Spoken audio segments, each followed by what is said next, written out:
여섯 번째는 심장에 관련된 이야기인데요. 여섯 번째를 이렇게 보시면 충분한 양의 항산화 비타민과 특정 미네랄 및 여러 식물성 화학물질을 섭취한 사람들은 심혈관 질환 위험이 평균보다 낮았다. 즉 항산화 비타민과 미네랄이 심장 질환의 위험에 굉장히 많이 도움이 된다고 보시면 됩니다. 여기 보시면 최근 발견된 연구를 보면 요오드 및 비타민 D를 비롯한 여러 가지 영양소는 산화 스트레스를 줄이고 염증을 억제함으로써 심장질환 및 심혈관 계통에 도움이 되는 것으로 알려져 있다. 요오드가 여기서 또 나와요. 비타민 D, 비타민 K 등등에 비롯한 다양한 영양소에 대해 언급되어져 있어요. 그리고 이 성분들이 앞서 보셨던 혼합표준의 기준에 100%를 포함하고 있는가? 높은 점수를 받았다고 합니다. 그러면 심장질환이 있는 분들은 어떤 영양소를 섭취하면 좋냐? 여기에 나와 있는 영양소들을 섭취하면 당연히 도움이 됩니다. 특히나 코엔자임 Q10을 드셔야 하는데 코엔자임 Q10은 사람의 몸에서 언제 나오냐 하면 20살까지 나온다고 보시면 됩니다. 그런데 만 20살이 넘어갈 때부터 더 이상 몸에서 코엔자임 Q10 생성되지 않기에 점점 줄어든다고 보시면 되고, 외부로부터 반드시 코엔자임 Q10 성분을 섭취하셔야 합니다. 심혈관 계통에 도움을 받고자 하신다면 반드시 코엔자임 Q10을 어떻게 해야 한다고요? 반드시 섭취하셔야 합니다. 일곱 번째는 간에 관련된 이야기입니다. 간은 우리 몸에 500여 가지 역할을 하는 굉장히 중요한 장기입니다. 제가 설명을 좀 드릴게요. 사람이 입으로 음식을 먹죠. 위로 가고 잘게 부숴서 소장으로 가고 소장에서 영양소를 흡수하고 대장으로 가요. 대장에서 수분을 만나서 대사를 하게 되는 거죠. 소장에서 흡수한 영양소를 어디로 보내나요? 간으로 보내요.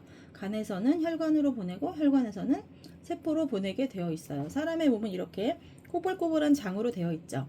이 장에서는 육모라는 윤기체가 서로 촘촘히 붙어 있어요.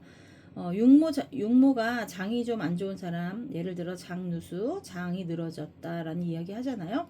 육모와 윤기체가 서로 촘촘해야 하는데 촘촘하지 않고 넓게 되어져 있다고 하면, 원래는 촘촘하면 영양소 분자만 들어가게 되는데 넓게 되어져 있다면 영양소 분자뿐만 아니라 안 좋은 막 이렇게 같이 흡수될 수밖에 없는 장인 거예요.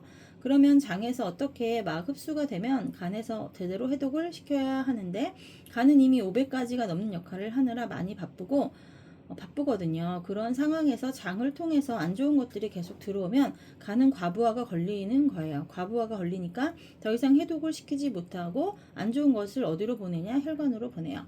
그러면 혈관이 어떻게 될까요? 염증성 혈관으로 바뀌는 거예요. 자꾸 안 좋은 게 들어오니까요. 혈관에서는 각 세포에 안 좋은 것을 보낼 수밖에 없겠죠. 이런 구조가 된다면 어떨까요? 결국에는 내가 먹는 음식에 너무 중요하고, 내가 좋은 음식을 먹어야 특히 나의 장이 좋아지게 하는 게 중요한 거죠.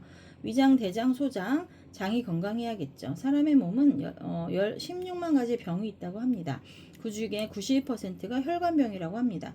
혈관병이 우리가 알고 있는 염증병이라고 보실 수 있습니다. 염증으로 연결되지 않는 병이 없기 때문에 결국에는 혈관병으로부터 안전해지려면 장이 건강해야 하고, 장이 건강하려면 내가 먹은 음식을 잘 선택해야 합니다. 간 건강 해독이 잘 되도록 하기 위한 좋은 영양소가 무엇인가 하면요, 여기에 요오드가 또 나와요. 요오드는 간 건강에 해독작용에 중요한 또 다른 필수 영양소이고, 그리고 여기 좀 색깔이 진한 부분이 있죠.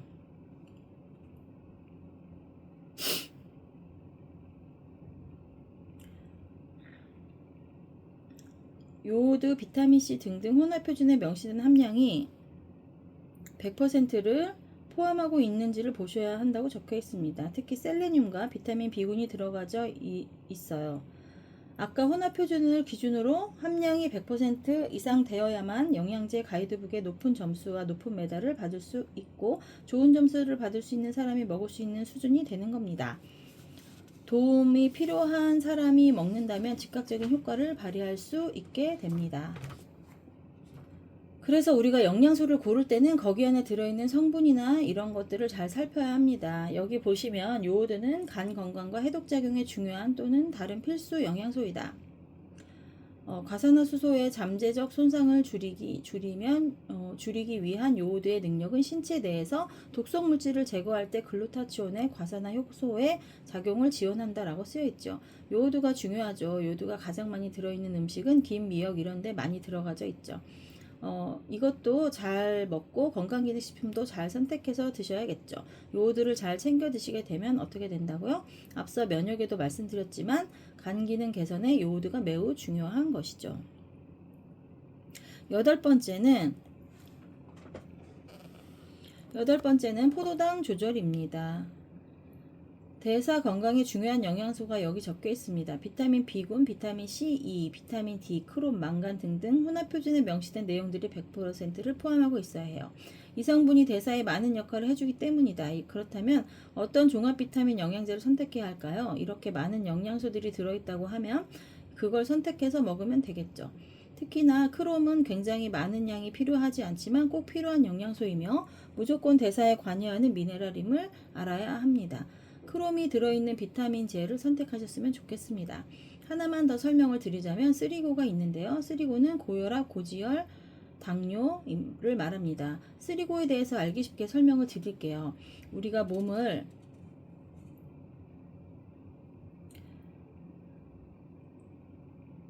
지금부터 혈당 스파이크로부터 안전하게 우리 몸을 지키려면 하루에 한 끼는 GI 지수 낮은 식이섬유와 물을 먹는 게 좋겠죠. 특히 아침에 섭취하는 것이 좋다고 합니다. 아홉 번째는 노화 건강입니다. 우리가 늙고 싶지 않겠죠. 요즘은 저속노화라고 해서 천천히 늙을 수 있는 방법을 사람들은 많이 공유하기도 합니다. 여기에 그 내용이 있는데요. 특히 폴리페놀이라는 말이 있습니다. 폴리페놀이라는 말도 있고 뒤에 보시면 실리마린에 대해서도 나와 있어요.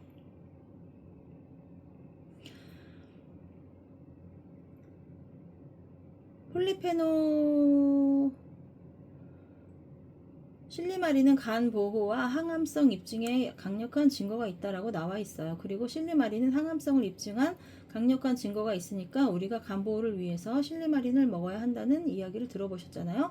그만큼 노화 건강에 중요한 영양소인 거죠. 그리고 이제 이거 알려드리고 싶어요. 커큐민은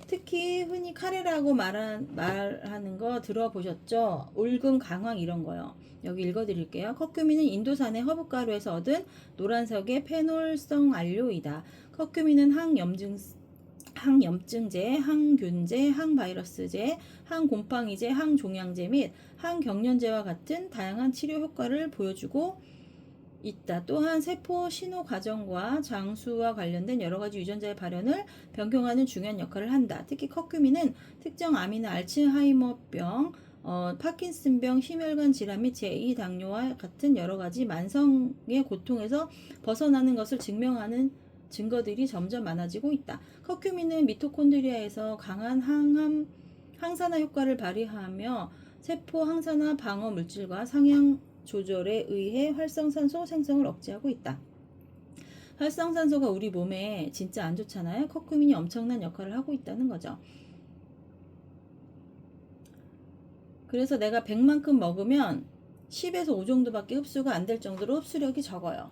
그렇기 때문에 흡수가 잘 안 되는 커큐민을 드셔야 하는데 제가 이따가 커큐민 어떻게 흡수가 잘 되는지 보여드릴게요. 커큐민이 굉장히 강력한 항산화제이기도 하지만 천연 진통제라고도 하죠. 노화 관련 이야기를 하는데 이 영양소가 중요하다고 하고 있어요. 그 다음 말씀드리고 싶은 것은 셀레늄이에요. 커큐민, 셀레늄. 셀레늄은 암을 예방하고 싶거나 암 환자들에게 너무나 중요한 영양소죠. 이 영양소가 강력한 항산화 역할이 있어서 많은 분들이 드시기도 하죠. 셀레늄은 단독으로 구입해서 드시는 경우도 있는데 고가이죠. 셀레늄 하나만 가지고도 3에서 5만 원 정도 가격을 가지고 있습니다. 셀레늄이 어디에 가장 많이 들어있는가 하면요. 브라질 너트라고 하는 견과류에 많이 들어져 있어요. 그런데 여기 들어져 있는 셀레늄은 하루에 어느 정도 먹어야 하는지 사람들은 잘 몰라요. 그런데 셀레늄을 많이 먹게 되면 부작용을 일으킬 수 있기 때문에 하루 먹어야 하는 양이 정해져 있는 영양소예요. 미토콘드리아의 기능에는 뇌 허혈동안 신경세포 사멸 경로의 활성화를 담당하는 주요 작용 중 하나다. 셀레늄이 이러한 조건에서 뉴런을 보호하는 것으로 나타났다. 항암 물질과 같은 미네랄의 미토콘드리아 기능을 보존하고 미토콘드리아 생합성을 활성화하며 세포 손상을 예방한다. 그냥 세포 손상을 예방하는 강력한 역할을 하는 것이 셀레늄이라고 보시면 돼요. 내가 노화로부터 안전하고 싶다면 실리마린, 커큐민, 셀레늄 이런 강력한 항산화제가 들어있는 건강기능 식품을 선택하시면 어떻게 될까요? 저속노화의 관리라고 보시면 되지요. 여기 또 비타민 D가 또 나와요. 일일 섭취 권장량 그러니까 즉 혼합 표준에 명시되는 함량의 100%를 포함하고 있는가에 대해서 이야기합니다. 그러니까 100%를 포함하고 있는 것이 너무나 중요하다는 거예요. 10번째는 메티라 반응입니다. 여기까지 오시느라 정말 고생하셨을 텐데요. 지금 오늘 여러분이 제품을 많이 아시는 것도 중요하지만 우리가 앞으로 어떤 영양제를 선택해야 하는지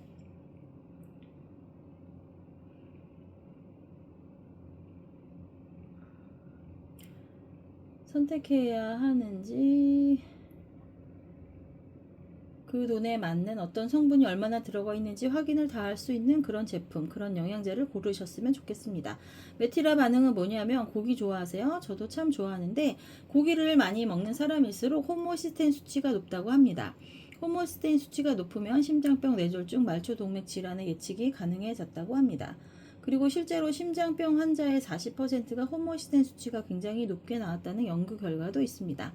그런데 비타민 B군의 결핍이 있는 사람이 호모시스테인 수치가 증가할 수 있다고 합니다. 결국 이 이야기는 호모시스테인 수치를 낮출 수 있는 영양소가 있는데 그게 바로 비타민 B군이라고 보시면 됩니다. 나는 고기를 좋아해, 나는 튀김을 좋아해 하시는 분들이 계시다면 호모시스테인 수치를 좀 줄일 수 있는 방법은 비타민 B군을 많이 드시면 돼요. 그러니까 내가 먹는 비타민 영양제, 건강기능 식품 안에 비타민 B군이 100% 수치를 포함하고 있다면 반드시 도움이 될 거라는 이야기죠. 그 다음은 11번째 항지간 인자입니다. 저는 이 부분에도 꽤 오래전부터 생각해 왔어요. 환경오염이 너무 심각하잖아요. 남자의 정자와 난자를 검사를 했더니 미세 플라스틱이 추출이 되는 경우가 100%라고 하더라고요. 결국 태어나는 아이들은 미세 플라스틱을 안고 태어나는 거죠. 그만큼 환경 오염이 심각한데 우리가 알고 있는 중금속이나 살충제는 뭐예요? 농약이라는 거죠. 간과 뇌는 살충제와 중금속을 포함하여 지용성 독성을 축적을 한대요. 그런데 간 장내에서 콜린과 이노시톨 성분이 지방과 담즙을 통해서 유해 성분을 제거하거나 제거를 돕는다고 합니다. 그리고 엘라스틴이 무엇을 바꿔주냐면 간 기능을 회복하고 향상시키는 데 도움을 주는 성분이 콜린, 이노시톨 그리고 엘라스틴이라고 보시면 됩니다. 그래서 이 기준이 간장이 지방을 저장하는 독소를 제거하는 데 도움을 주는 것이라는 것이죠. 이 성분들이 혼합 표준에 대해서 제시하는 100%를 함유하고 있는가를 확인하는 것이 중요해요. 최적의 양이 포함되어 있는 것이 중요하다는 말씀을 드리는 거예요. 특히 이 세 가지 영양소 중에 하나는 글루타치온의 생성을 돕는 역할을 합니다. 그러니까 간과 뇌의 건강을 위해서 살충제와 중금속을 제거하고 축적을 안 되게 하는 중요한 영양소라고 보시면 됩니다. 진짜 궁금하지 않으세요? 너무 재밌죠?